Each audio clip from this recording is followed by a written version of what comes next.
Podemos começar? Claro, já. Então tá bom. O pessoal está online na internet, você já verificou? Tá ok, né? Então tá bom. Vamos começar a nossa aula de hoje. Boa noite a todos. Boa noite ao pessoal que está online com a gente também. E nós vamos dar continuidade à nossa aula hoje, a nossa quarta aula do curso da Sociedade Brasileira de Apometria, que é o curso sobre a autoobsessão, certo? É uma aula sobre autoobsessão.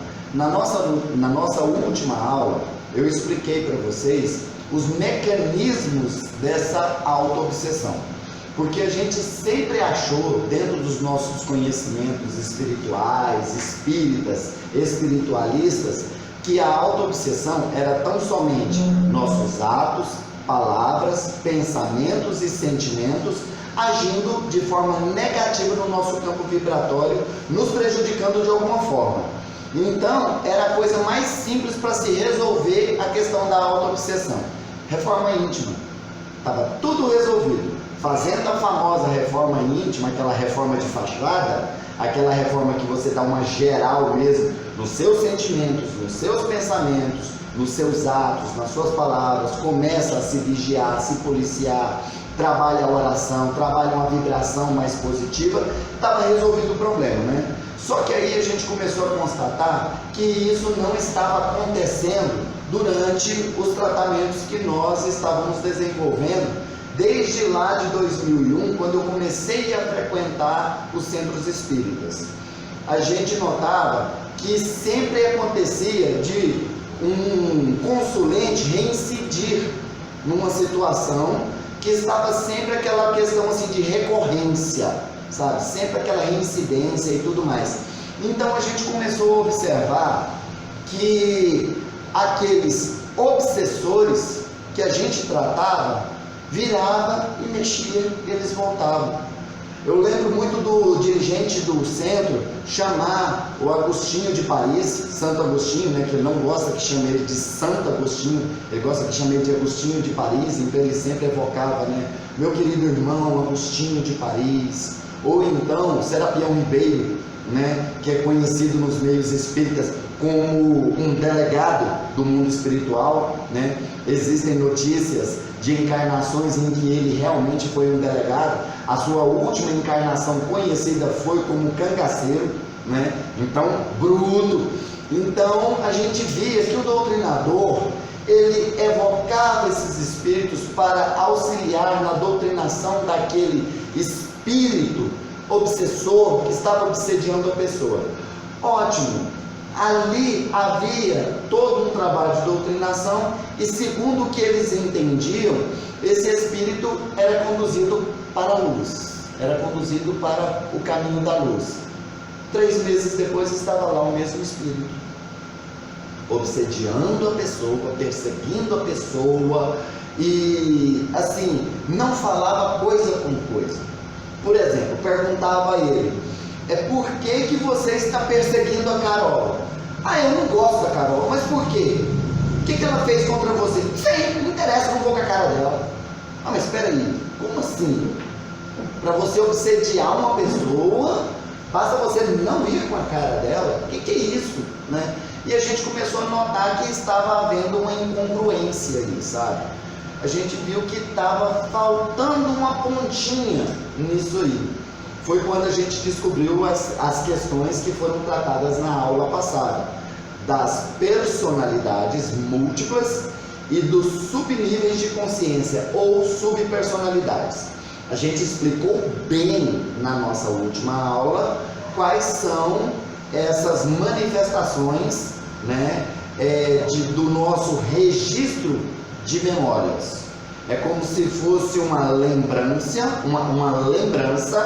que tomasse forma e começasse a se manifestar no nosso campo energético. Expliquei direitinho que a personalidade é ligada a outras existências e a subpersonalidade está ligada à existência atual. A personalidade é o registro de memórias de toda uma existência. Já a subpersonalidade são fragmentos da atual existência. Dei bastante exemplo a respeito disso aí e ficou assim bem consolidado com relação a essas novas situações que se abriram, esses novos horizontes que se abriram para a gente. Aí me perguntaram, daí como a gente faz para identificar essas personalidades, diferenciar o que é um espírito obsessor de uma personalidade? Como que se identifica? Aí eu fui e falei, se você não tem evidência para poder observar isso, então você vai fazer o tracionamento do cordão fluídico, porque a identificação para se saber se é alguém encarnado ou alguém desencarnado é a questão do cordão fluídico, aquele mesmo cordão que é cortado no momento do nosso desencarne. Então, desencarnado tem o cordão cortado, então não haverá aquele cordão. Já o encarnado, ou seja, quando se manifesta uma personalidade de alguém que está encarnado, essa personalidade tem o cordão prateado ligado no seu bulbo raquidiano. E aí eu ensinei para vocês, Odair, mas eu não tenho evidência para ver esse cordão.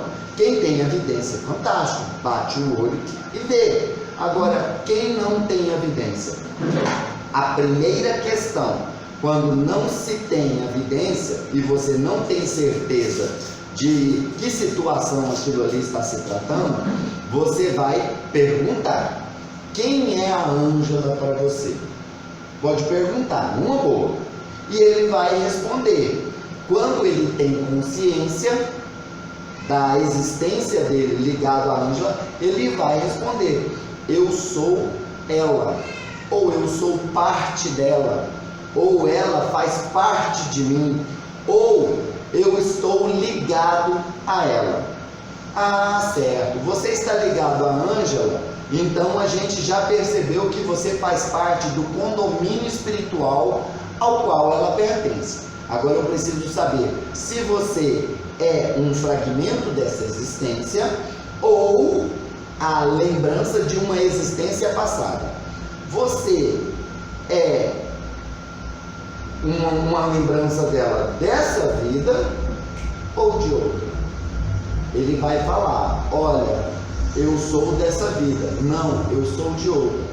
Como você sabe que é de outra? Porque eu sou um homem, por exemplo. Então foi uma existência em que a Ângela estava encarnada numa roupagem masculina, né? Ou então fala assim, olha, eu sou dessa existência, mas eu sou a Ângela com 15 anos. Eu não sou a Ângela agora, eu sou uma mocinha, eu tenho 15 anos.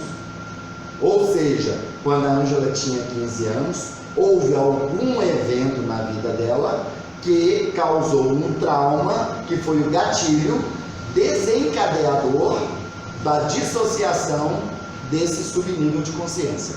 Algum problema? Só levantar um pouco. Tá, ok. Então, um evento desencadeador desse rompimento, a gente chama até de gatilho, né? Que houve esse rompimento, essa fragmentação da atual personalidade. Então houve essa ruptura. Aí ela vai e fala assim, olha, eu não me lembro se eu estou ligado à Ângela nessa vida ou em outra. Então você vai verificar primeiro a roupagem. Você é um homem ou uma mulher? Não sei definir, porque tem muitos espíritos que o estado de desequilíbrio dele é tão grande que ele não consegue definir em qual roupagem ele está. Então, você vai lá e coloca, colocando um espelho da verdade na frente desse irmãozinho. É prática, é técnica de doutrinação mesmo, né? Como coloca aquela tela, que é muito comum colocar a tela para que o espírito vivencie as suas experiências pretéritas, então você pode colocar esse espelho. Olha no espelho e me diz, com quem você se parece? Aí ele falou, não, eu sou um homem mesmo. Então você é um homem? Ótimo, então você é uma personalidade dela, está ligada a uma outra vida. Não, eu sou a Ângela, sou uma mulher, sou a Ângela, só que eu estou com uma idade diferente, eu estou com 20 anos. Então é um subnível, é uma subpersonalidade. Isso aí a gente deixou bem claro na nossa última aula, né? Sim. A pessoa consegue conversar com sua própria personalidade e até psicografá-la, tipo, porque aconteceu algo muito interessante. Quarta-feira passada eu psicografei aqui pela primeira vez e eu já tinha feito uma regressão de uma mulher que me acompanhava, e eu sempre tratei como uma obsessão. Obsessora. Só que eu fiquei perguntando para ela qual o seu nome, e ela não falava, ela não falou o nome dela, e ela falou exatamente o que você disse. Eu sou você e você sou eu. E no final ela assinou, uma mulher que não deveria sofrer tanto. Na sexta-feira eu fiz a apometria com vocês lá e veio uma personalidade mulher. Olha aí, incrível, não é? Sofrendo. Exatamente.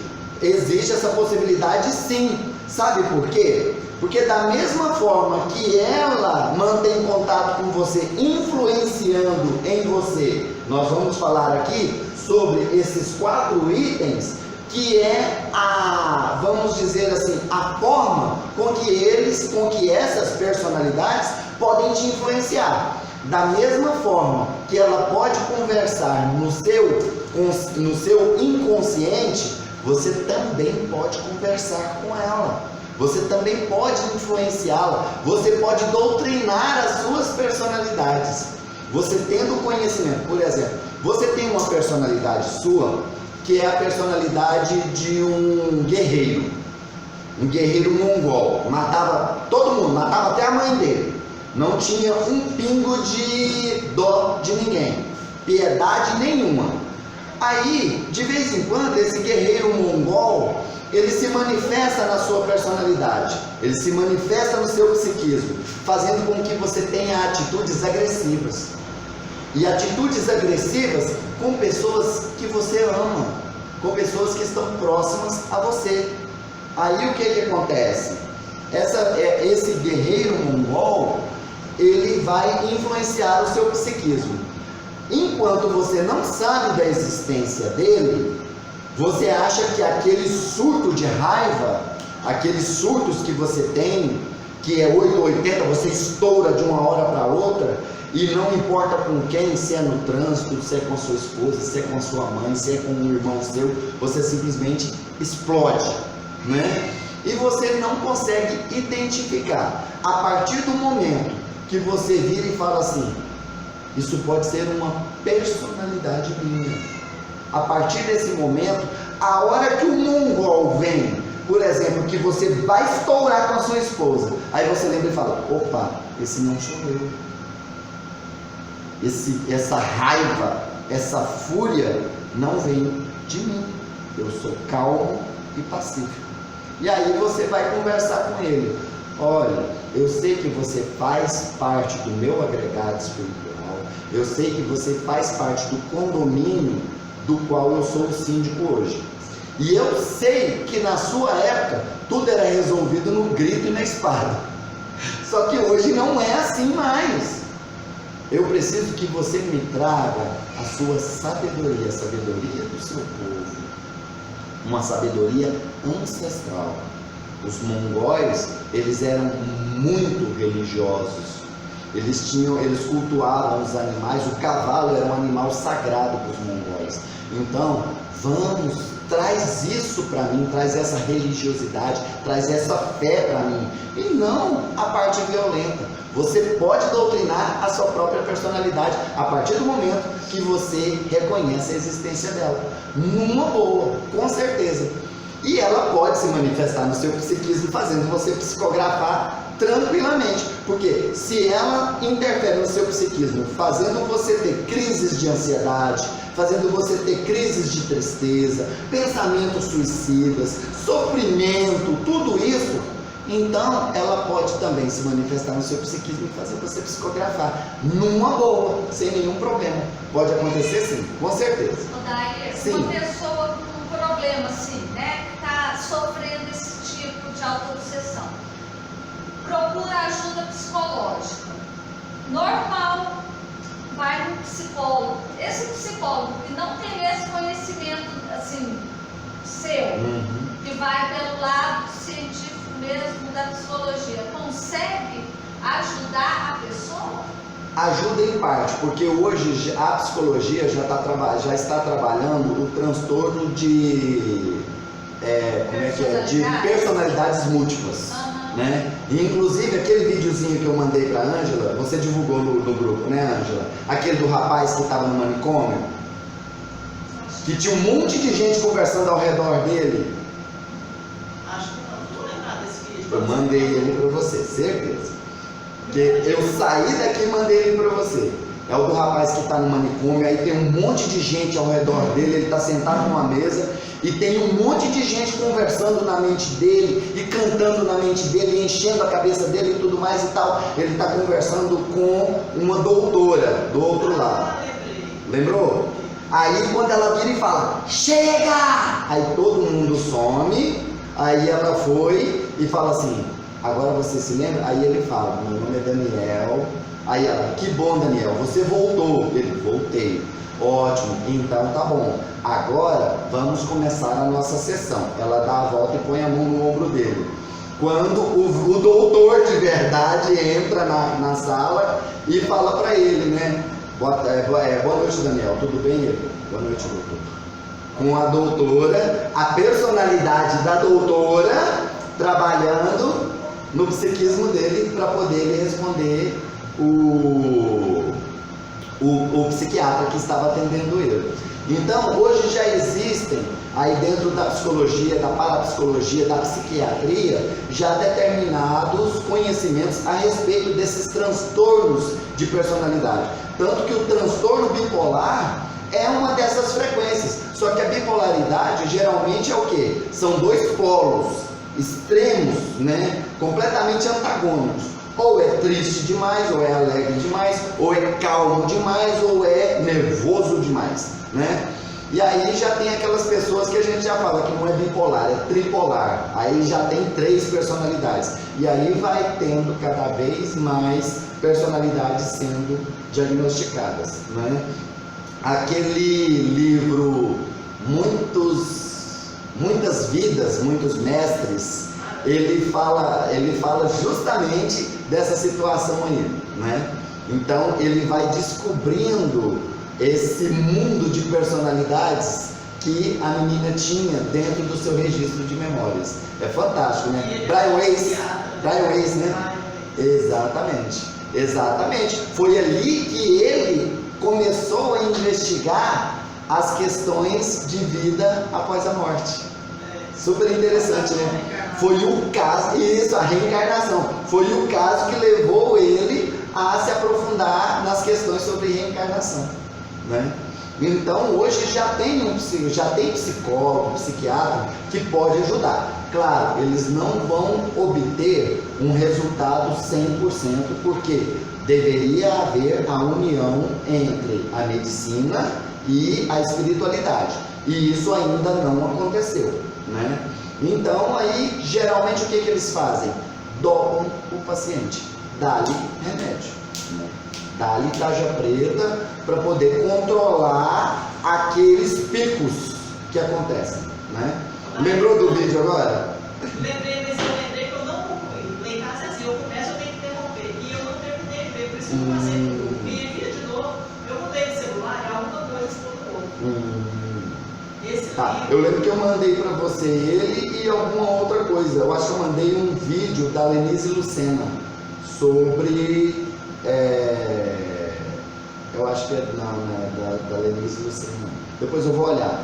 Que ela cita o caso de uma moça que foi queimada na fogueira na Santa Inquisição, e que em uma festa junina lá no Nordeste, ela vendo a fogueira queimar lá, o pessoal em volta da fogueira, aquele nível de consciência, aquela personalidade se dissociou, se manifestou e pôs na cabeça dela aquele trauma por causa da morte na fogueira. A partir dali ela começou a desenvolver um transtorno de personalidade e foi diagnosticada com depressão. E aí a menina explica, Andressa Molina, lembrei o nome, não é a Lenise Luciana, Andressa Molina. A Andressa Molina tem um vídeo que eu passei para você naquele dia também, é um videozinho de 20 minutos em que ela explica bem essa questão aí da auto-obsessão.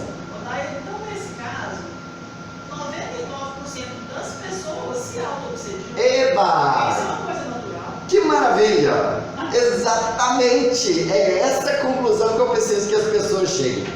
Que as pessoas parem de pôr a culpa nos espíritos. Tudo é espírito, tudo é meu obsessor. Inclusive tem um amigo meu que ele fala que a gente já tem aquele negócio de ter o personal obsessor.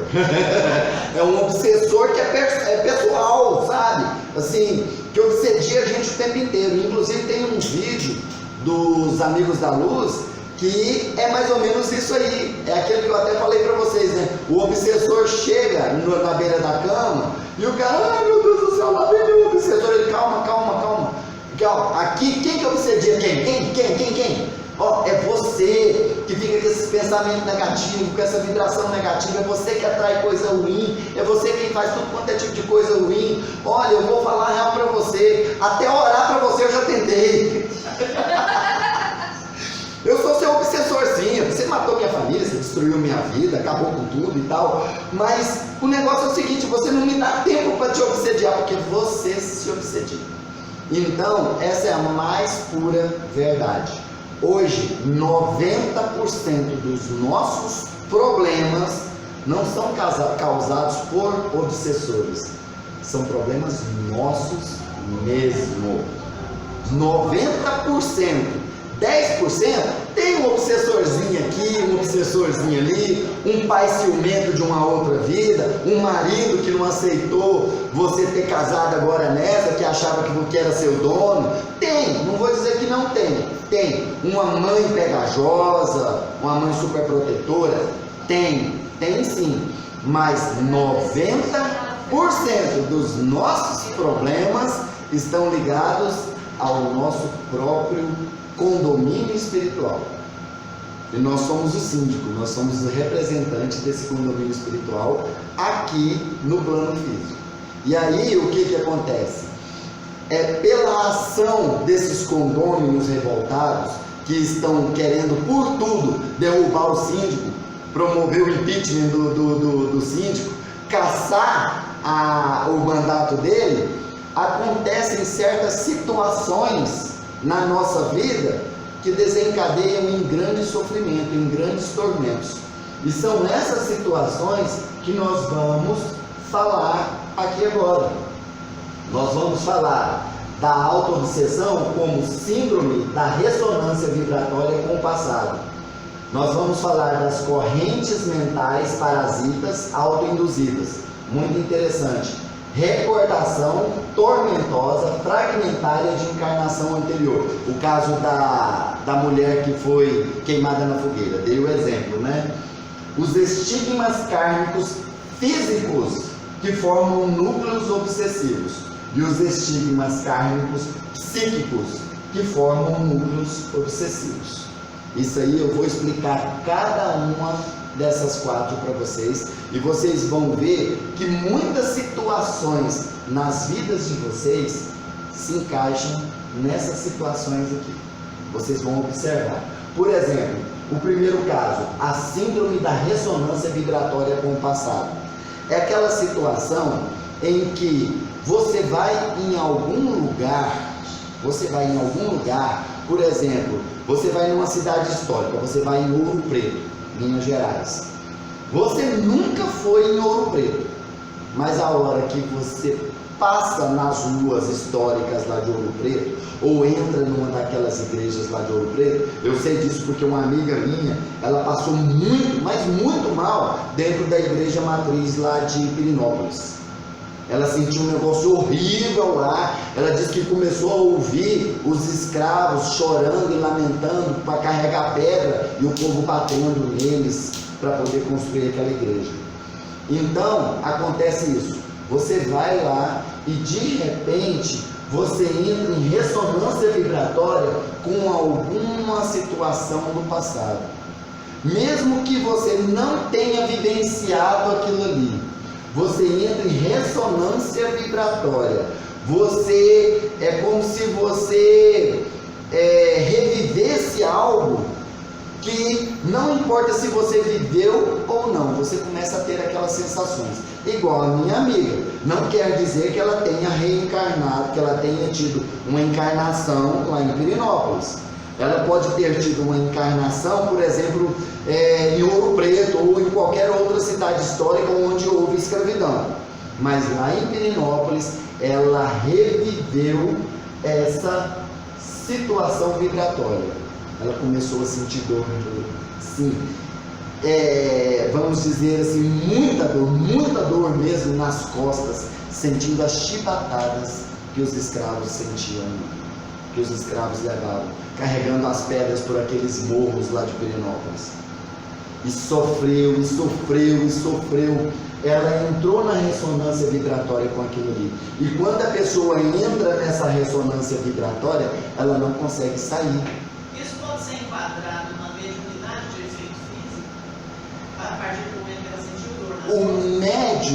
O médium, eu prefiro acreditar que é um médium sensitivo e o médium empata, aquele que tem empatia, sabe? Então, eu tenho comigo que pode até ser a união dessas duas faculdades mediúnicas, né? Que faz com que a pessoa, ela entre em ressonância, ela entre na vibração daquela situação que foi vivenciada ali, sabe? O médium de efeito físico, geralmente, é aquele que promove manifestações como coisas, movimentos, aparições, né, materializações, né, e batidas em porta, batida em mesa, essas coisas, né? O médium de efeito físico é aquele médium que é o doador de ectoplasma para que esses efeitos aconteçam. Os efeitos físicos acontecem graças à doação de ectoplasma que o médium fornece para que os espíritos presentes possam utilizar esse ectoplasma de alguma forma para promover aquele efeito físico, certo? Aí, o médium que é empata, ele consegue captar a energia vibratória daquele local e começa a sentir as coisas que os espíritos que passaram por ali sentiram. Eu tenho um vídeo da Carol Capel, que ela foi naquele campo de concentração lá da Polônia, Auschwitz. Ela foi em Auschwitz, fazer uma visita em Auschwitz, e ela passou muito mal lá dentro de Auschwitz. Ela falou assim, a sensação mórbida é ainda muito forte. Então, uma pessoa que é sensitiva, ela sente a energia do local e sente a energia que ficou impregnada ali, porque tudo deixa a impressão digital, tudo deixa uma vibração em qualquer lugar. Eu pegar nesse controle aqui, eu deixei minha digital nele, eu deixei minha vibração nele, eu deixei o meu cheiro nele, e isso acontece em qualquer coisa, em qualquer lugar. Aquela energia fica impregnada ali. Então ela foi lá e passou mal em Auschwitz. É muito comum a gente ver a pessoa que entra nessa síndrome de ressonância vibratória, ela não consegue mais sair. É geralmente aquela situação em que a pessoa entra num estado depressivo e não consegue mais sair. Ela não consegue entender por que ela entrou naquele estado depressivo. É aquele tipo de coisa assim que as pessoas viram e falam assim, mas por que você tem depressão? Né? Que é igual eu brinco muito, depressão rima com insatisfação. Algo está te deixando insatisfeito, mas a pessoa vira e fala, não tem motivo. Eu não tenho motivo para estar deprimido. Eu não tenho motivo. A minha vida é boa, eu tenho boa saúde, eu tenho um ótimo marido, eu tenho filhos maravilhosos, eu tenho o emprego dos meus sonhos, eu não tenho dificuldade financeira, eu não tenho problema, mas eu não sei de onde vem essa tristeza. Eu não sei por que eu sou triste. Eu não sei. Por quê? Porque ela entrou em ressonância vibratória com algum evento do passado. E pode ser que esse evento tenha ligação com ela ou não tenha ligação com ela. Vou dar um exemplo para vocês de ressonância vibratória com o passado, de pessoa que tem a ligação, para que vocês entendam. Uma moça que ela foi tratar com a gente uma questão que era o seguinte: ela já estava com quase 25 anos de casada. E ela foi bem clara na hora que ela chegou para fazer o tratamento. Ela falou assim: olha, eu tenho um problema sério com a questão sexual. Eu não sinto prazer. E o pior, eu sinto asco, eu sinto nojo, eu sinto desprezo quando eu mantenho relação sexual com meu marido. Então é terrível, ele me cobra, ele é super contrariado porque eu não gosto. É um negócio absurdo. Ah, mas você tem alguma desculpa? Não, não tenho. Foi estuprada? Não. Sofreu violência sexual? Abuso sexual quando era criança? Não. Com o seu marido, como foi? Seu marido é um ogro, te trata mal, não é carinhoso? Não, meu marido é carinhoso, meu marido é atencioso, ele tem paciência demais comigo, mas eu não consigo. Eu não consigo. Assim, gostar. A hora que eu lembro que eu tenho que manter relação sexual com ele, eu entro em pânico, eu surto, eu fico assim, eu tenho que me preparar psicologicamente uma semana para manter relação sexual com meu marido. Muitas vezes eu termino uma relação chorando. Ela falou: eu termino a relação chorando, porque eu não consigo explicar o que é. Não consigo. Não, então vamos abrir a sua frequência. Ótimo, a hora que a gente abriu a frequência dela, manifestou-se uma personalidade dela que tinha sido aprisionada em uma torre e mantida como escrava sexual de um conde. Esse conde a mantinha nessa torre e aprisionada nessa torre e subia lá para violentá-la. E o pior é porque nesses atos de violência ela engravidava, e toda vez que ela engravidava ele batia nela, espancava ela e fazia ela abortar. Toda vez que ele percebia que ela não menstruava, inclusive ela tentava esconder dele que estava grávida, mas ele percebia o ciclo, que ele percebia que ela não menstruava, ele pegava ela e batia e fazia ela abortar. Aí o que aconteceu? Essa personalidade se manifestou na cabeça dela, assim ó: sexo é ruim, sexo é doloroso, sexo é nojento, sexo é sofrível. E outra coisa muito séria com relação a filhos: ela teve um único filho. Na marra, porque ela falou assim: olha, foi na marra, porque assim, meu marido chegou num ponto em que ele virou e falou assim: olha, se você não quer me dar filho, eu vou caçar outra que me dê, porque não tem lógica nenhum. Aí teve um filho apenas, que na cabeça dela ter filho era ruim, engravidar era ruim.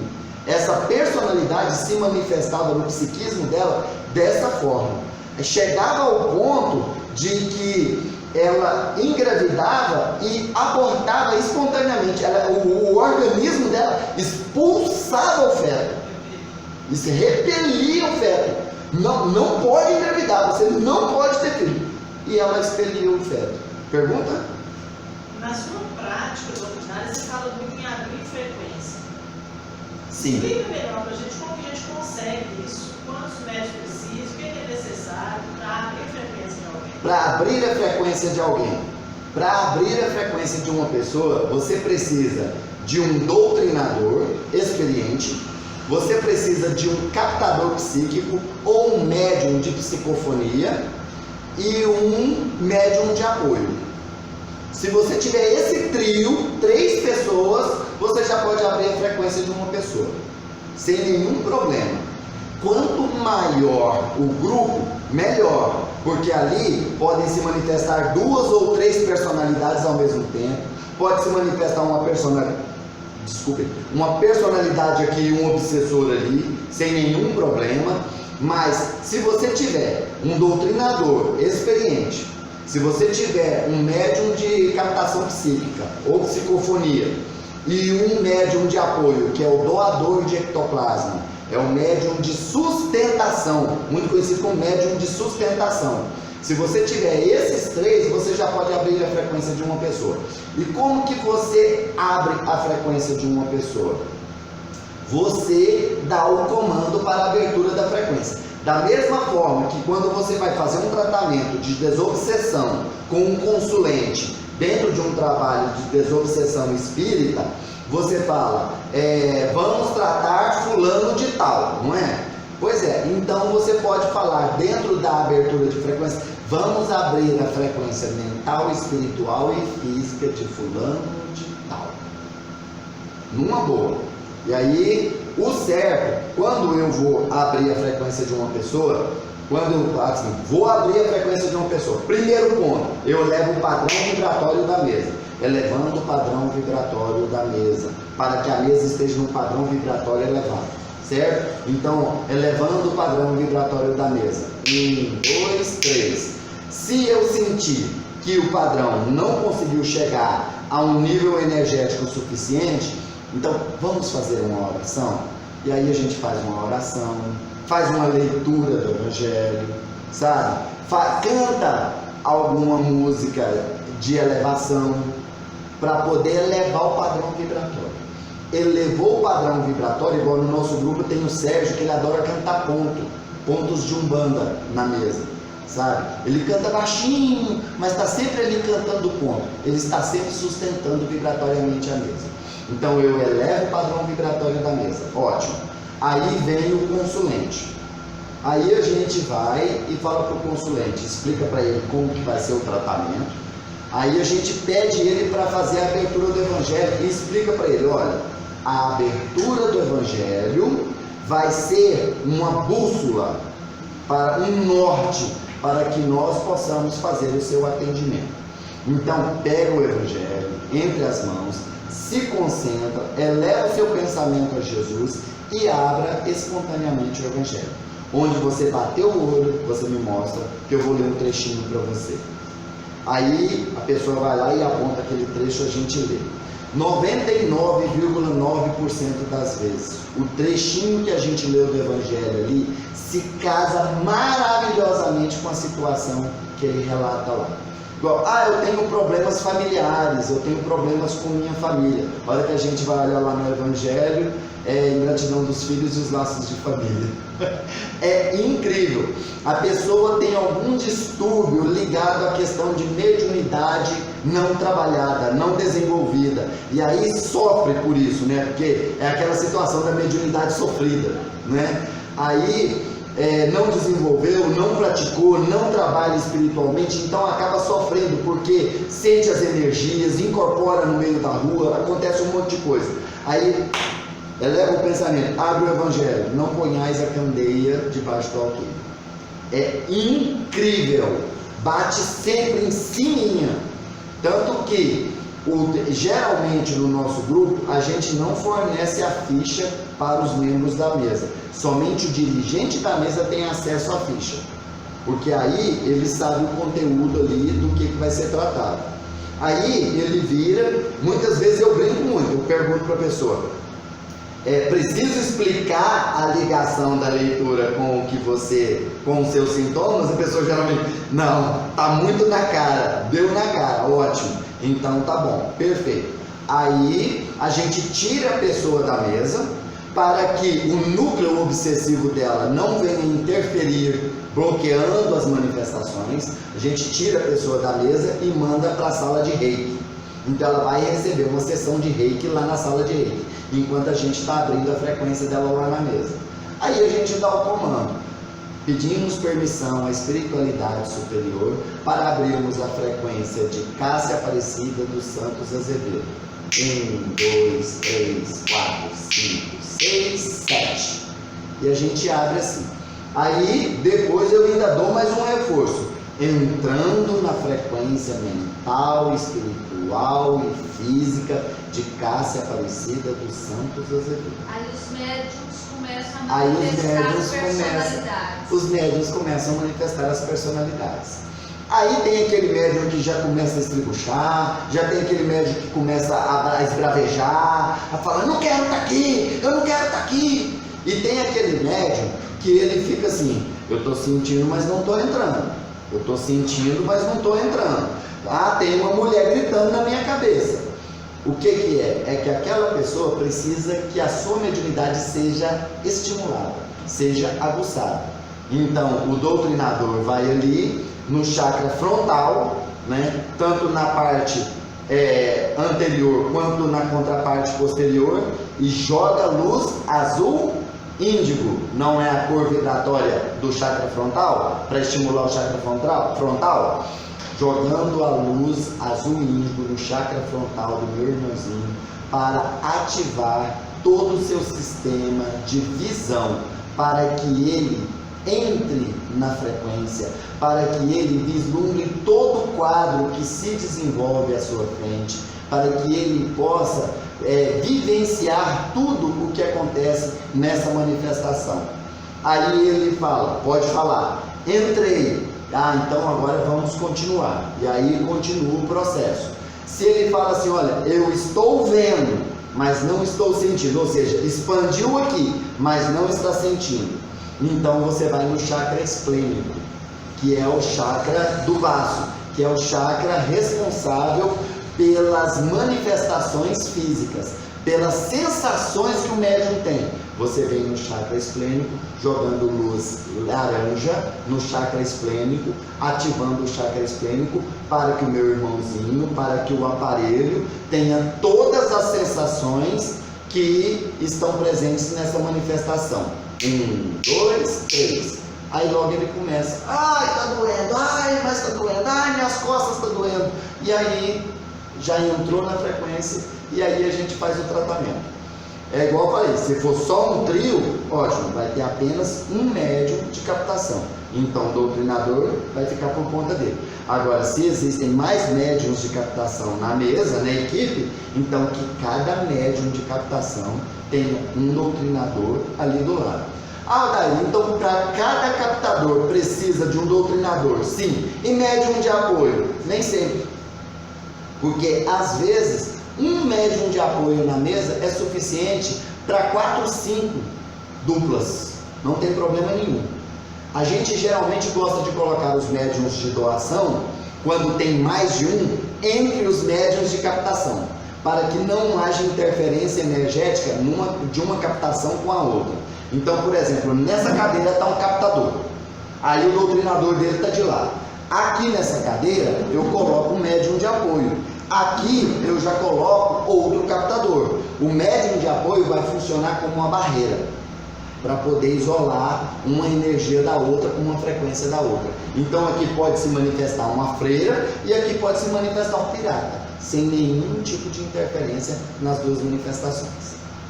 Alguma dúvida? Sim? Lá, quando vocês foram falar que aconteceu, o que quer dizer na parte de doutores? O que quer dizer esses doutores? Os tratamentos com os doutores são tratamentos feitos para se buscar a cura desses dois aqui, dos estigmas físicos e dos estigmas psíquicos. Estigmas físicos é algum tipo de manifestação no seu físico trazido pela ressonância vibratória com aquela personalidade lá do passado. Vou te dar um exemplo. Em uma outra vida você foi fumante, morreu fumando, morreu com câncer de pulmão, fumando. Ótimo. Nessa existência agora você odeia cigarro. Foi trazida aquela trava, né? Para impedir que você tenha o mesmo caminho de novo. Mas do nada você desenvolve um câncer de pulmão.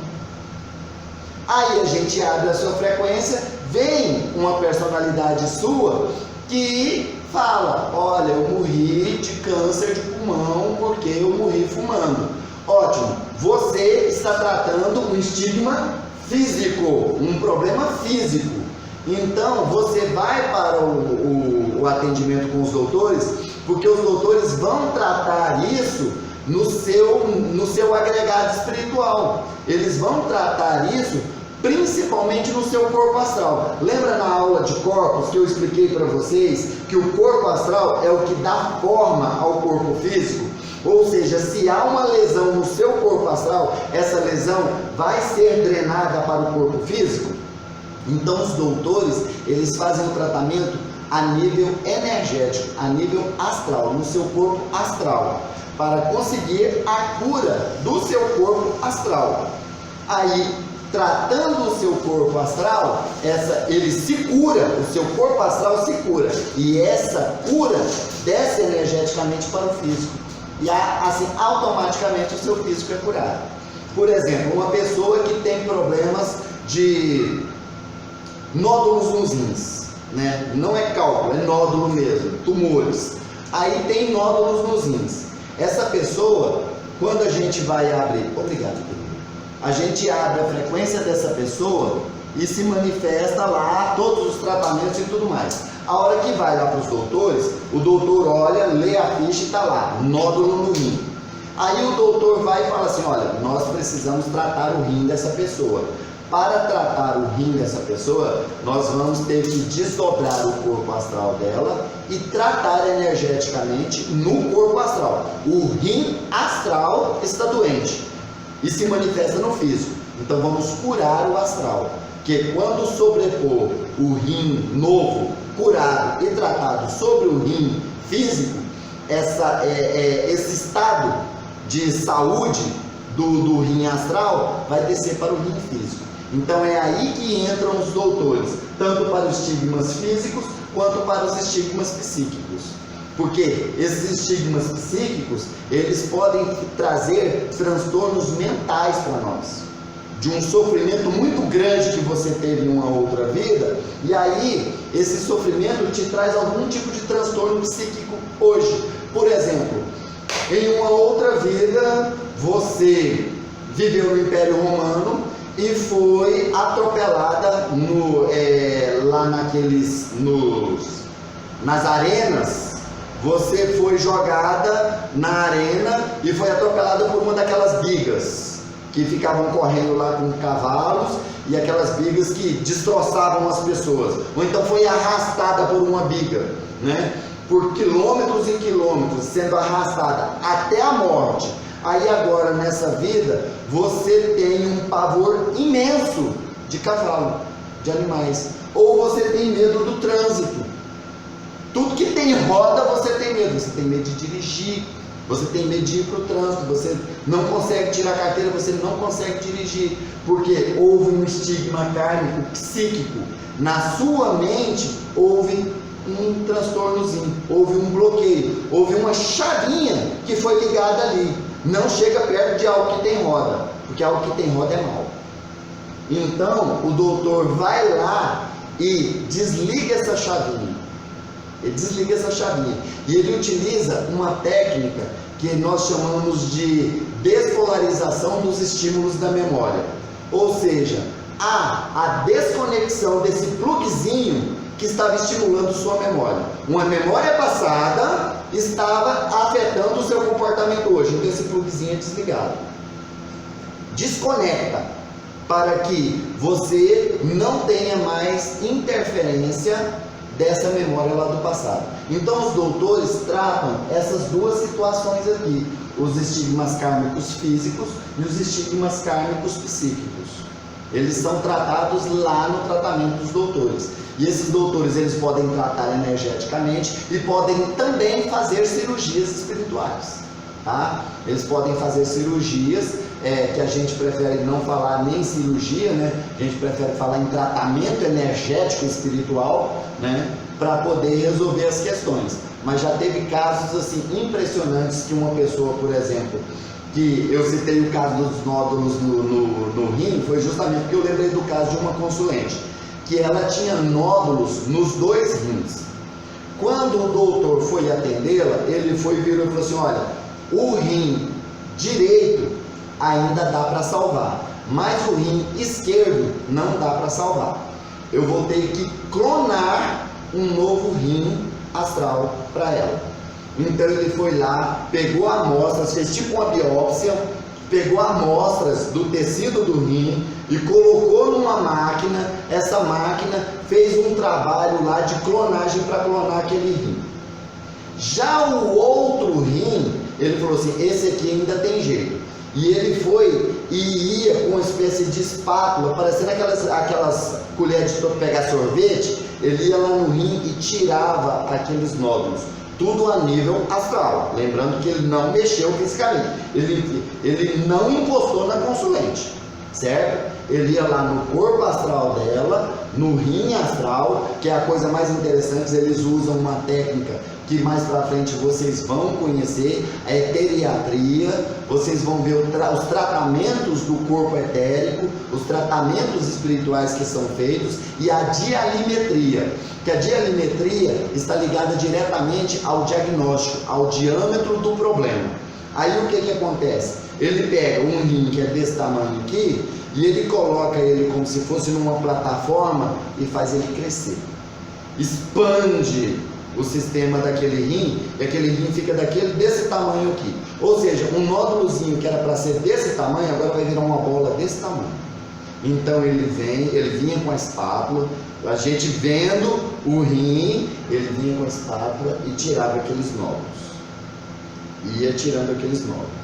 Tirou vários nódulos no rim e jogando para serem desintegrados. Eles geralmente criam uma fogueira de fogo verde aqui assim e vai jogando tudo que é lixo naquela fogueira para queimar. Aí depois ficou aquele rim que ele ficou cheio de buracos. Ficou cheio de buracos onde ele tinha tirado os nódulos. Ele pegou um pedacinho do tecido daquele rim, colocou numa outra máquina, desceu uma espécie de visgo. Esse visgo se misturou àquele tecido ali e de repente virou uma espécie de massa, como se fosse uma massa plástica. Sabe aquela massa que quando você bate o carro e aí eles passam no porta-malas, na lata, para poder deixar a lata acertadinha? Pois é, massa plástica que é usada pelos lanterneiros, né, que usam massa plástica para poder deixar a lataria igualzinho estava. Ou então a massa corrida, que é para tirar imperfeições na parede, não é, que corre com a desempenadeira. Pois é, ele usou uma espátula. Ele pegava essa massa, uma espécie de bandeja, com a espátula aqui, ele vinha e passava essa massa e tampava aqueles buracos. Pegava a massa e tampava aqueles buracos. Enquanto isso, o outro rim estava sendo clonado na máquina. A hora que ele terminou, ele foi lá e fez como se fosse um trabalho de laser assim, que fosse assim, ó, tirando todas as rebarbas, limpando completamente aquele rim. Ficou perfeitinho. A hora que ficou perfeito, ele foi, retornou ele, encerrou o trabalho de dialimetria, deixou ele pequenininho de novo e o encaixou novamente no plano astral. Lembrando que ele estava tratando o corpo astral. E encaixou novamente no corpo astral. Refez todas as ligações de uretra, ligações sanguíneas, tudo. Refez tudo ali, perfeito. Deixou ele funcionando. Aí, funcionando, ativando o rim. Ativou, ótimo. Aí ele foi lá na máquina, pegou o outro rim, veio, colocou ele na máquina de novo, expandiu, verificou se ele estava ok, fez um teste de compatibilidade do DNA para ver se não haveria rejeição, para você ver. Fez o teste, foi tudo aprovado. Ele voltou ele para o lugar, foi lá e encaixou no corpo astral dela, fez todas as ligações e tudo mais. E aí ele ainda falou assim, olha, eu não vou retirar o rim antigo danificado, eu vou sobrepor esse novo rim clonado sobre aquele. Então vai ficar como se os dois se encaixassem um no outro. E aí ele fez isso, ótimo, fez todo o tratamento, e aí ele foi e reacoplou, que ele tinha dissociado os corpos, então ele foi lá e reacoplou todos os corpos, realinhou todos os chakras, realinhou todo o sistema energético. A consulente que estava urinando sangue, desesperada, já estava na fila para transplante. 21 dias depois voltou lá e falou, estou curada, eu não sinto mais nada, minha urina está normalzinha, tudo perfeito, acabou o problema. Eu fui no médico, o médico está me perguntando o que eu fiz dos nódulos que estavam nos meus rins. Para você ver, aí o tratamento que era energético desceu para o físico. Pergunta? Daí, nesse caso, esses doutores, eles têm conhecimento de alguma encarnação pretérita como médicos mesmo do corpo físico para realizar esse trabalho? Ou é tudo conhecimento que vem do astral, onde ele sabe que tem interferência? Aí é que é o interessante. Por exemplo, eu não tenho lembrança nenhuma de qualquer encarnação minha que eu tenha sido médico. Nessa encarnação agora, profissionalmente eu sou policial militar, em matéria de estudo eu sou bacharel em Direito. Conhecimento nenhum de fisiologia, de biologia, de nada, anatomia humana, nada. São doutores espirituais que vêm e se canalizam conosco, irradiam na gente, fazem o que as pessoas chamam de incorporação, só que nós não chamamos de incorporação. Eles vêm e se acoplam ao nosso psiquismo, fazem um link neural conosco e eles atuam utilizando as nossas mãos e o nosso ectoplasma para fazer esses tratamentos. Então, igual por exemplo, lá no nosso grupo, nós temos 4 equipes. Nós temos a equipe do Dr. Raj, que é um médico hindu.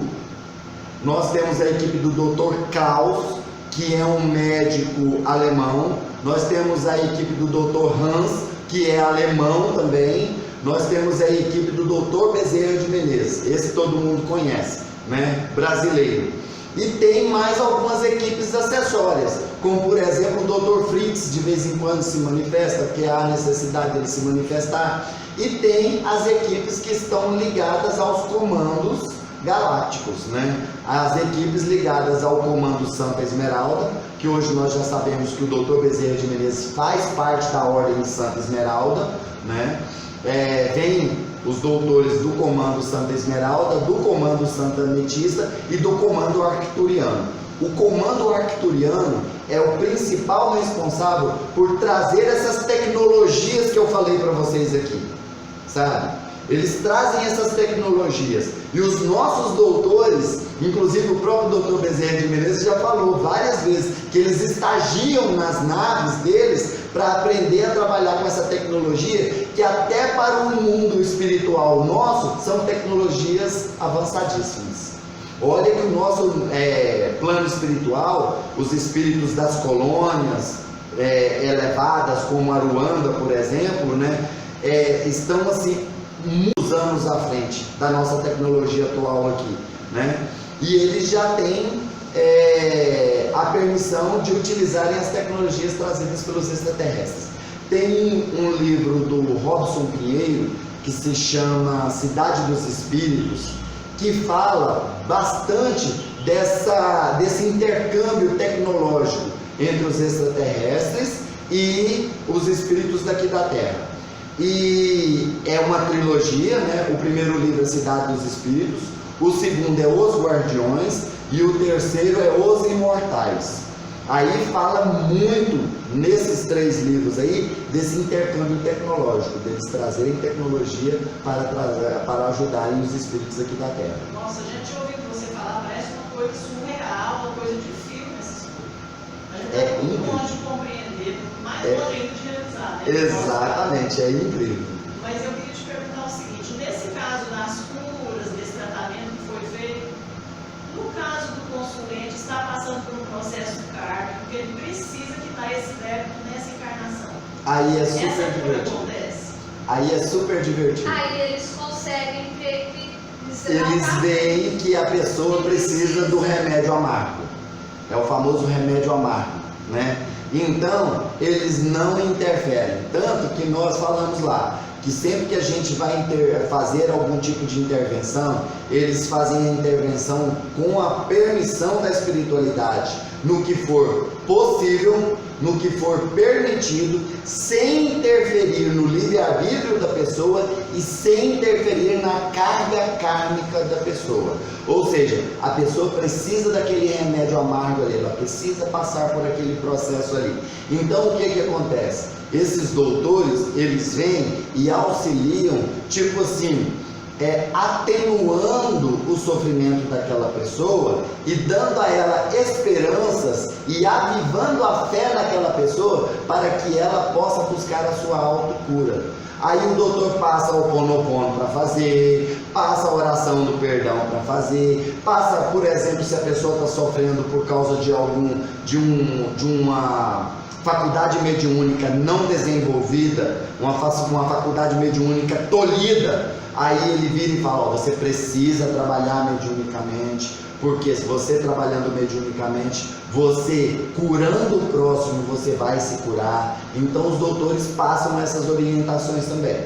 E a gente pode atenuar o sofrimento das pessoas. Como por exemplo, já teve casos de pessoas que buscaram o nosso grupo e que chegaram lá, por exemplo, doentes terminais de câncer, que chegava e não conseguia andar, de tanto que estava sofrendo, a pessoa estava apodrecendo em vida, literalmente, a pessoa fedia em vida, estava fedendo mesmo, e aí chegava lá nos braços do irmão, sendo carregada pelo irmão. Os doutores foram tratando ela, e ela foi melhorando, mas sempre aquele diagnóstico, o câncer está aí ainda, mas foi dando qualidade de vida para ela.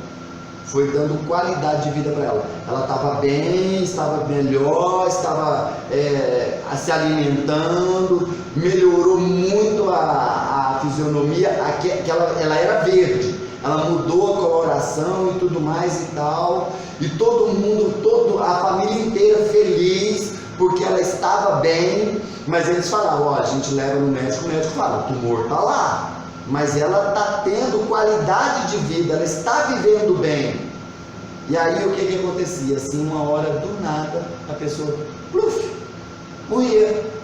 Aí a família vinha e falava, olha, já vários casos vieram e agradeceram a gente, vocês nos deram a oportunidade de nos prepararmos para o desencarne dela.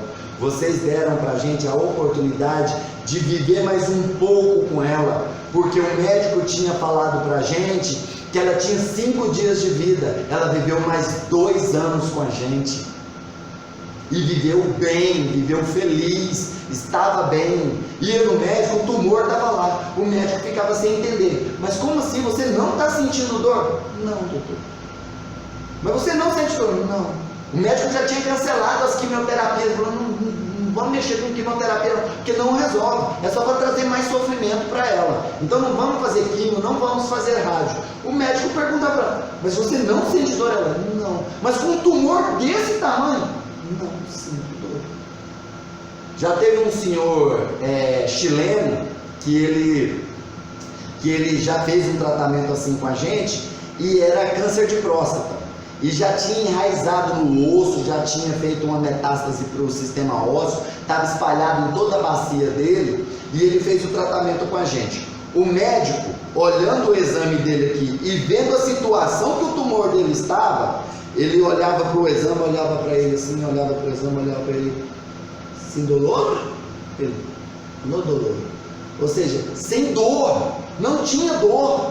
O médico, mas como? Como que você não está sentindo dor? Não estava sentindo dor. Então deu uma melhor qualidade de vida. E aí teve a oportunidade de aí entrar a questão que eu falei, reforma íntima. Essa senhorinha mesmo, a irmã dela era dirigente de um centro de Umbanda, mãe de santo num centro de Umbanda. Ela não botava o pé lá no centro de Umbanda, não participava de nada com a irmã. Depois desse tratamento, durante esses 2 anos, ela acompanhou a irmã no trabalho de Umbanda, ela acompanhou a irmã nos trabalhos de caridade que a irmã fazia. Os 2 anos ela veio para a Romaria de Trindade para agradecer ao Divino Pai Eterno pelas curas que ela recebeu, que igual ela falou, o câncer estava lá, mas ela não sentia a presença dele. Então os doutores podem sim atenuar esse sofrimento sim.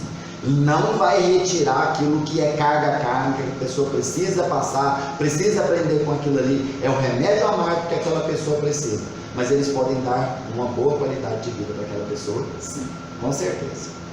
Dúvidas? Então vamos lá.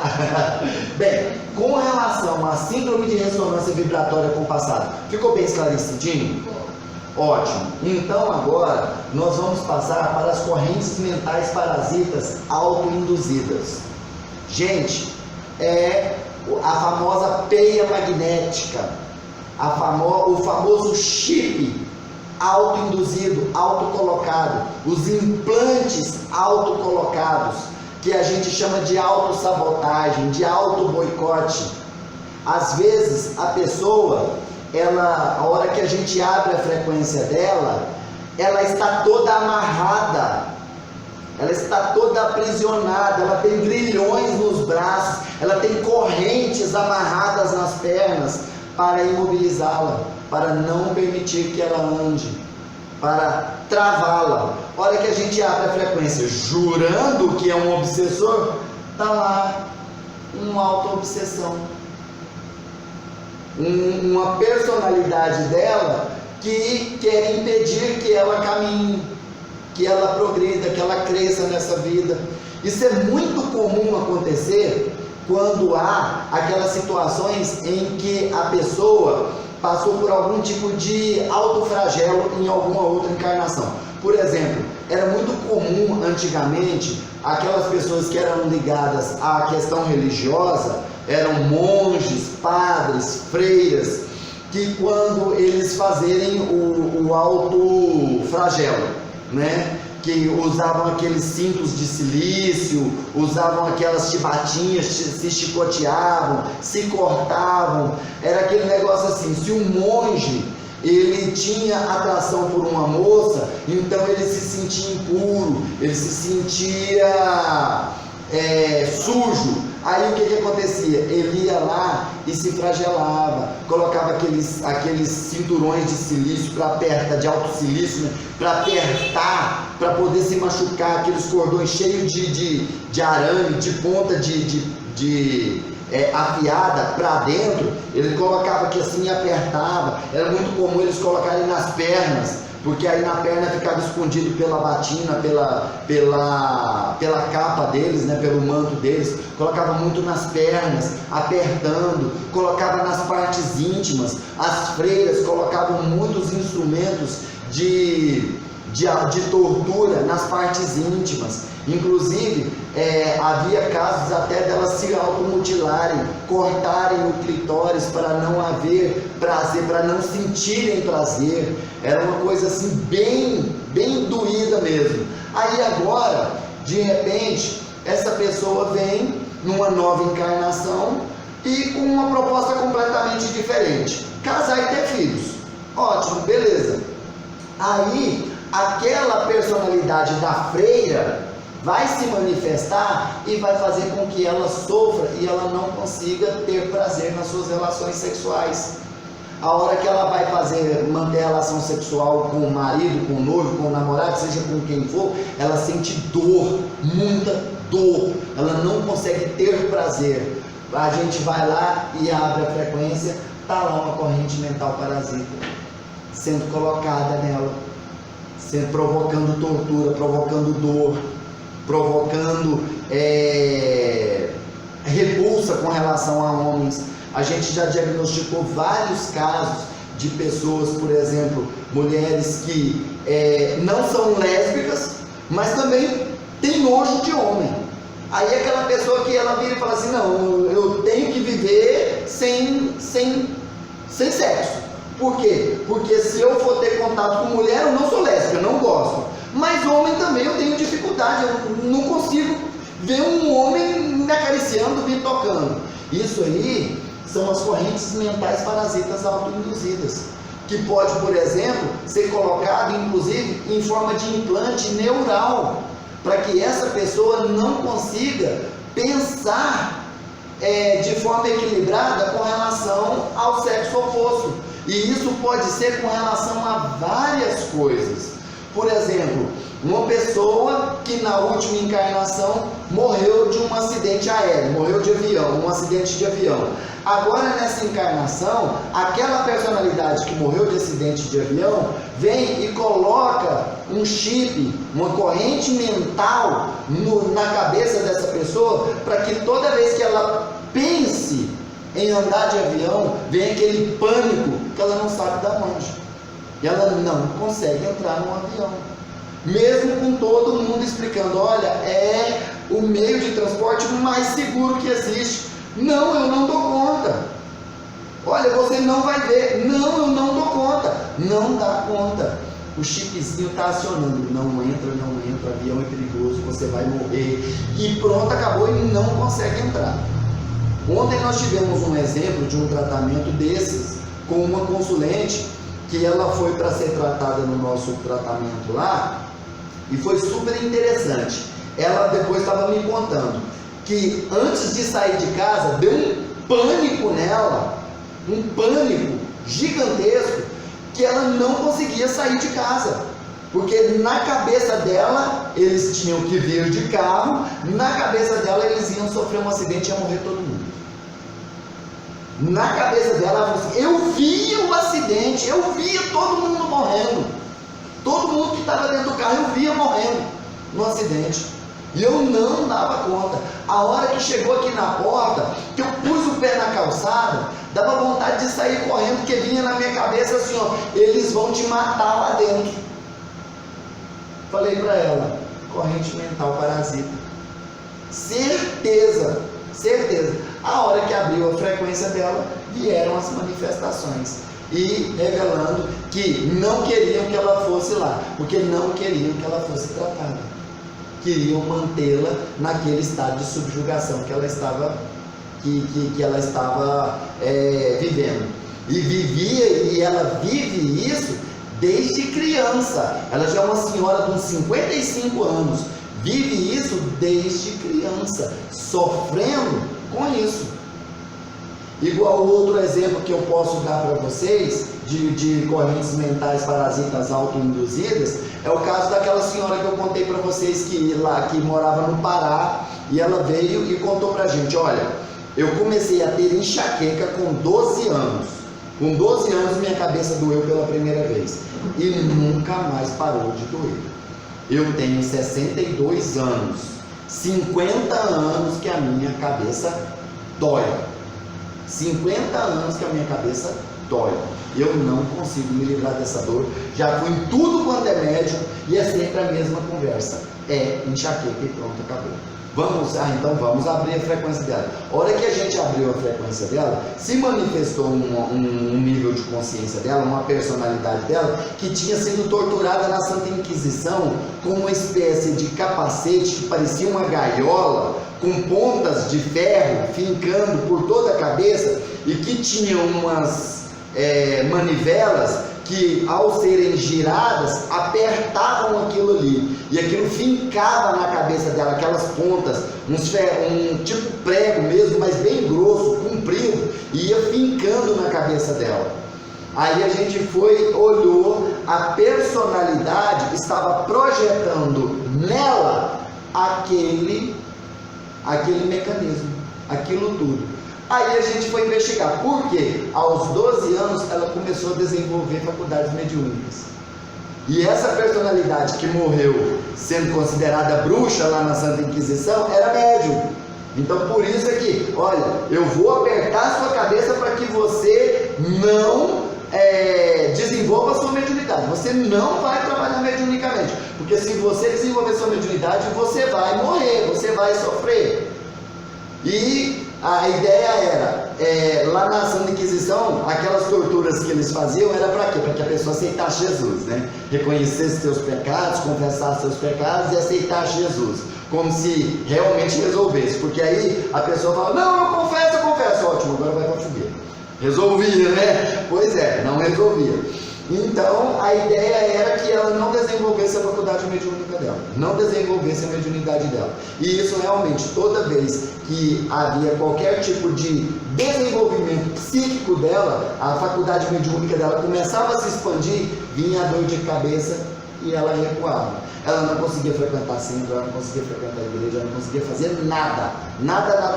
Era 24 horas por dia com a cabeça doendo. A gente foi lá, retirou essa corrente mental parasita, acabou a dor de cabeça dela. Depois de 6 meses ela voltou, veio lá do Pará, falou assim, eu vim lá do Pará só para contar essa história para vocês. Eu passei 50 anos com a cabeça doendo e tem 6 meses que a minha cabeça não dói. Naquele dia vocês tiraram o meu sofrimento. E é batata, é incrível. E tem todo tipo de corrente mental, como eu falei para vocês. Já vimos uma pessoa, uma moça, que em uma outra encarnação, ela foi asceta. Vocês sabem o que são os ascetas? São aqueles místicos hindus que vão para o meio do mato viver de prana. Vocês já assistiram aquele filme O Pequeno Buda? Que conta a história de Buda? Que Buda foi uma asceta. Quando ele saiu do palácio, ele foi tentar ser uma asceta. E ele ficou como uma asceta por um longo período, debaixo de uma árvore, que ele ficava meditando e vivendo só de prana. Aí os ascetas, se você colocar lá imagem de asceta no Google, vai aparecer. São assim, esqueléticos, porque eles vivem de prana, eles não comem e não bebem. Tem as unhas enormes, não corta a unha, não toma banho, nada. Vivem isolados na floresta, completamente isolados. E numa encarnação passada ela era uma asceta. Então o que acontecia? Agora nessa encarnação ela tinha desenvolvido bulimia e aquela outra que a pessoa fica magrinha, anorexia. Ela era anoréxica. Quando a gente abre a frequência dela, está lá o asceta, sentado em posição de lótus e meditando. E não deixo ela comer. Ela não conseguia comer. Tudo que ela colocava no estômago, ela vomitava. E tinha 15 anos que ela passava por isso, né, Cássia? Oi? 15 anos que ela passava por isso, não era? 15 anos de sofrimento. A hora que a gente viu. E uma outra coisa interessante, ela falou que tinha problemas na região genital, alergias nessa região aqui. Aí eu fui e falei para ela, mas também aquele paninho que o asceta usa para cobrir as partes íntimas, ele projetou esse paninho em você. Aquele paninho está aí, aquela coisa imunda está aí em você. Então tem que retirar. Aí a gente foi lá e fez o processo de retirada, retirou aquele paninho dela. Hoje a menina está até meio gordinha. Graças a Deus está até meio gordinha. Esse tratamento dela foi em 2018. Pensa bem, 2 anos, ela está completamente recuperada. Está super bem. Então essas correntes mentais parasitas autoinduzidas são super complicadas. Agora vamos para o outro. A recordação tormentosa, fragmentária de encarnação anterior. É você se lembrar de um pedacinho da sua encarnação anterior. Pode não ser a última agora, pode ser uma lá 10ª encarnação para trás, certo? Mas você, por algum motivo, tem uma lembrança dessa encarnação tormentosa. Vou dar um exemplo para vocês. Você viveu na Itália na época da Grande Depressão.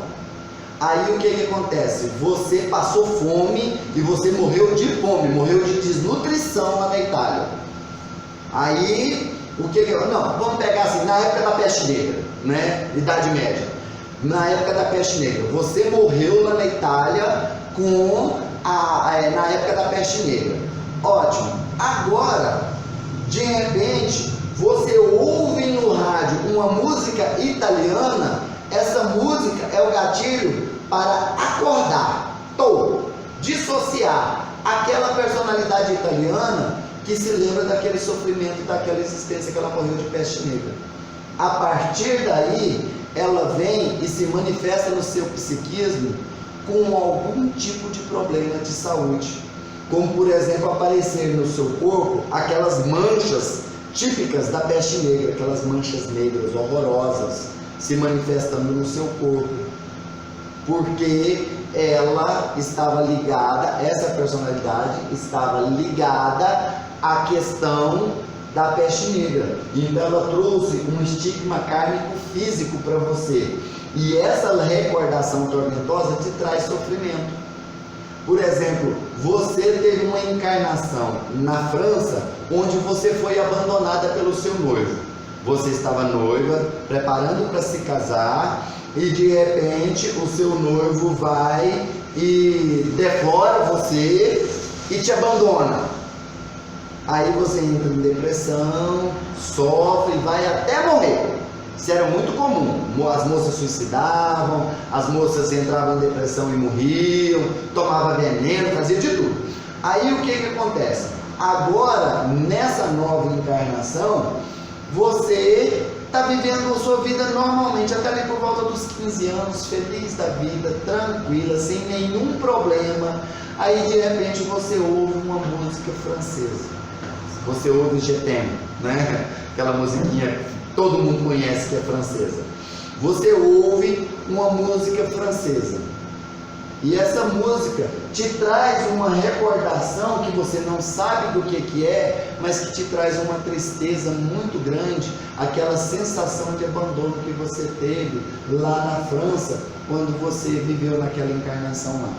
E aí, a partir daí, você começa a vivenciar essa recordação tormentosa, sofrendo, sem saber de onde que vem o sofrimento, sem saber da onde que vem essa situação. Um exemplo que eu gosto de citar muito é uma moça lá de Anápolis, que o pai dela, inclusive ele é um pastor evangélico, ele buscou o nosso grupo, porque ele falou assim: olha, a minha filha com 15 anos entrou em depressão.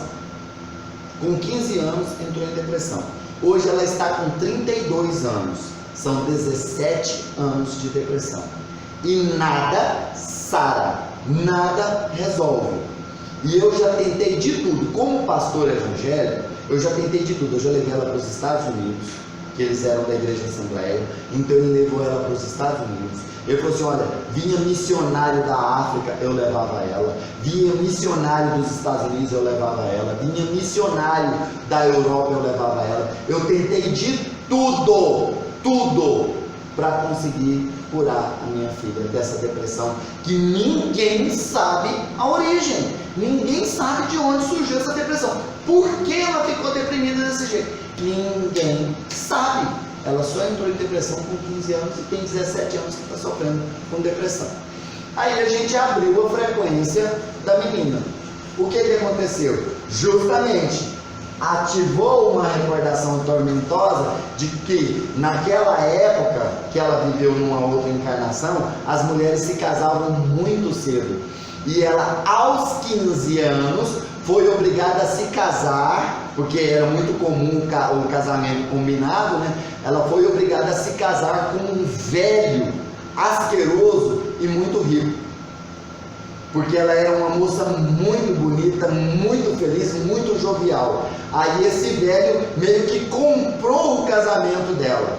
A família pobre praticamente vendeu a filha para esse velho. E aí ela se casou com ele. A partir daí, ela entrou em depressão, porque a vida dela virou um tormento. Virou um sofrimento só, com 15 anos. Então agora, nessa existência, exatamente aos 15 anos, essa personalidade se dissociou, falou assim: chegou a hora do casamento, chegou a hora do BO, e se manifestou no psiquismo dela, e trouxe esse sentimento de tristeza para ela. Tratamos essa personalidade, resolvemos o problema, fizemos mais algumas sessões, tratamos outras questões também, mas em 3 sessões de apometria, o pai dela virou e falou assim: minha filha está curada. Acabou o problema, eu vejo minha filha sorrir. Agora eu estou vendo minha filha sorrir. Minha filha não sorria. Há 17 anos que eu não via minha filha sorrir. Eu estou vendo minha filha sorrir, eu estou vendo minha filha conversar, eu estou vendo minha filha comer, minha filha se divertir. E isso é fantástico. Tanto que ele quis participar do nosso curso e aprender as técnicas, que ele falou assim: eu vou aprender essas técnicas para poder utilizar com os meus fiéis lá na minha igreja. Tanto que ele brincou, ele pôs um apelido no nosso grupo. Ele falou assim: esse grupo de vocês aqui é a UTI das pessoas. Aí eu falei: UTI, unidade de terapia intensiva? Ele: não, é a última tentativa do indivíduo. Eu tentei tudo. A minha última tentativa foi com vocês aqui. E vocês resolveram o meu caso. Para você ver, tanto que é importante. Então essas recordações tormentosas, elas se manifestam de uma forma assim muito espontânea. É interessante. É aquele negócio assim, de você, por exemplo, passar por um local que você nunca passou por ali, mas aquele local te traz uma certa tristeza. sabe? Aquele sentimento ruim. Aí você fala assim, mas eu nunca passei aqui, eu nunca vim aqui. Aí você pode achar duas hipóteses. Ou aquele local, você vivenciou algo triste naquele local, é uma cidade antiga e você vivenciou algo triste naquele local em uma outra encarnação. Por exemplo, você passa numa daquelas ruas antigas lá de Goiás Velho e tem essa sensação, né? Ou então aquele lugar ali é parecido com um lugar onde você vivenciou algo ruim. Não quer dizer que você tenha vivenciado ali, mas aquele local te lembra aquela situação. E aí aquela personalidade se ativa. Viveu fora do planeta Terra. Então sabe aquela pessoa que não se encaixa aqui no planeta? Tem uma pessoa que inclusive hoje eu estava falando com a Cássia sobre essa pessoa. Ela fala assim, ó, eu não gosto desse planeta. Aí eu falei para ela, olha, peraí, pega leve, o planeta Terra é lindo. O problema é esse serzinho que Deus colocou aqui, é a racinha humana. Eu até brinquei com ela, né? Vocês já viram aquela piadinha dos anjos que reclamaram com Deus quando Deus foi fazer a Terra? Porque quando Deus foi fazer o sistema solar, né? Ele vai lá e cria Júpiter, um planeta gasoso à base de amônia, nada sobrevive lá. Aí vai cria Mercúrio, um planeta colado no Sol, quente, exageradamente quente, que nada sobrevive àquele calor lá. Aqui, ó. Nada sobrevive àquele calor lá. E assim foi todos os outros planetas. Aí a hora que chega a hora de Deus criar o planeta Terra, Ele cria aquele planeta mais lindo, perfeito, com a natureza exuberante, assim, mares, florestas, animais, a coisa mais maravilhosa do mundo. Aí os arcanjos chegam nele e falam, Senhor, mas o Senhor não está sendo injusto? O Senhor criou os outros planetas nessa situação, ó. Um não tem atmosfera, o outro é só deserto, o outro é só gás, o outro é quente, o outro é gelado. Aí o Senhor vem e cria a Terra, esse paraíso. Ele, espera para vocês verem a racinha que eu vou pular. Vocês estão achando que eu estou sendo injusto? Espera a racinha para vocês verem a racinha que eu vou pular. Aí eu fui e falei para ela. Falei, olha, o que estraga o planeta Terra é a raça humana. Ela falou, não, eu não gosto do planeta Terra. Eu não gosto nem dos animais do planeta Terra. Esse negócio de um animal comer o outro, esse negócio de um mais forte se sobressair quanto ao mais fraco, de a força bruta prevalecer sobre a delicadeza.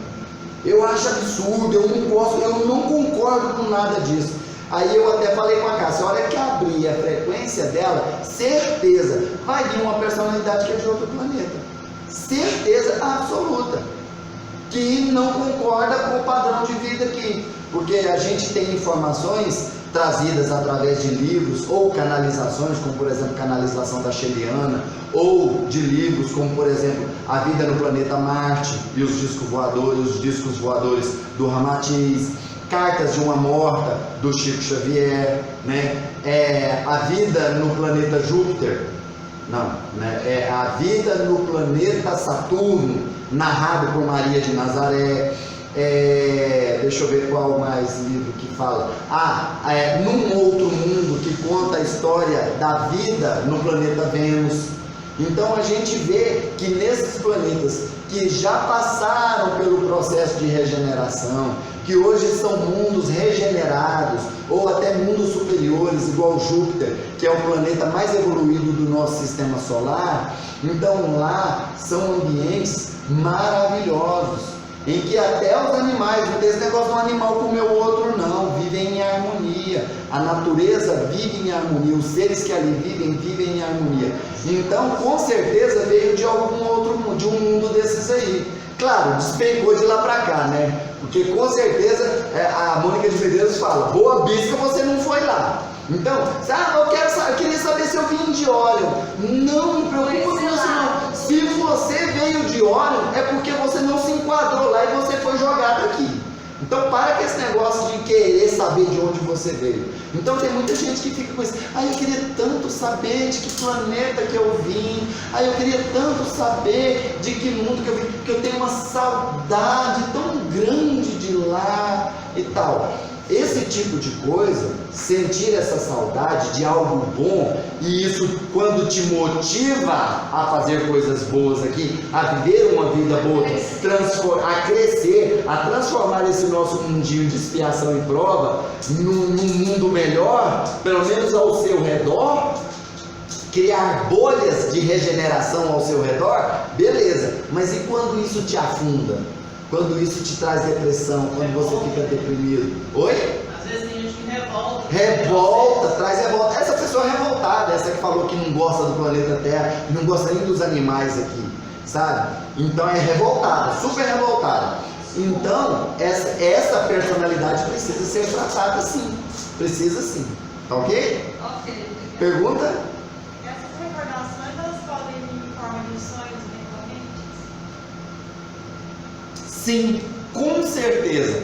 Essas recordações podem vir, porque quando você sonha, quando você dorme, você se desdobra. O seu espírito desagrega do corpo físico.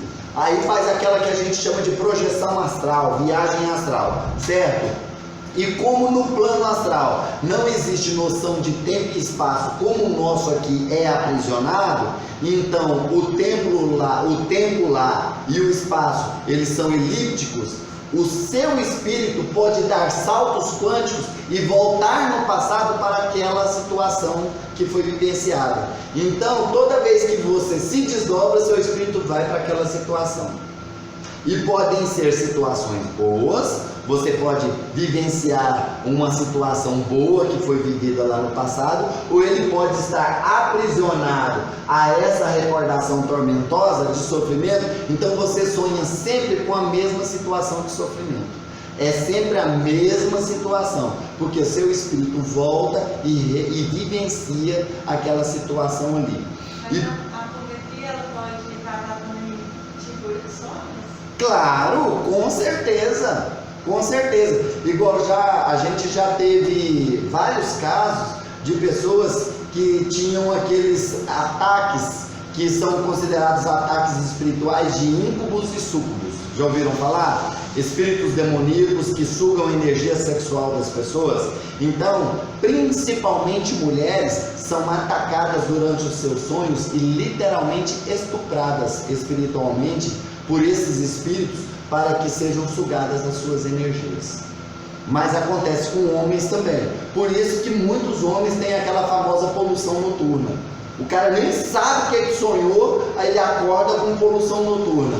Ele foi vampirizado por um espírito desses. Aí tem os íncubos e os súcubos, né? São espíritos masculinizados e femininos, que vêm e influenciam nos sonhos das pessoas. Então aquela pessoa que está sempre tendo sonhos recorrentes, ligados à questão sexual, ligados a orgias, ligados a atividade sexual desregulada, mulher que sonha que está sendo estuprada, mulher que sonha que está sendo todo tipo de situação assim, ligada a essas situações aí, são manifestações nesse sentido aí. E quando a gente abre a frequência da pessoa numa sessão, é identificado e é tratada essa situação.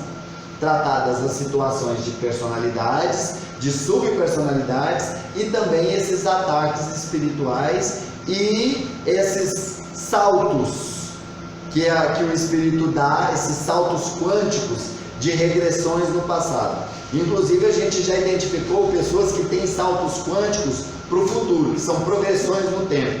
Elas sempre têm sonhos com o mundo destruído, sempre têm sonhos apocalípticos, o melhor termo, né? Sempre sonha sonhos apocalípticos, sempre é jogada no futuro. E aí é que é o perigo, porque quando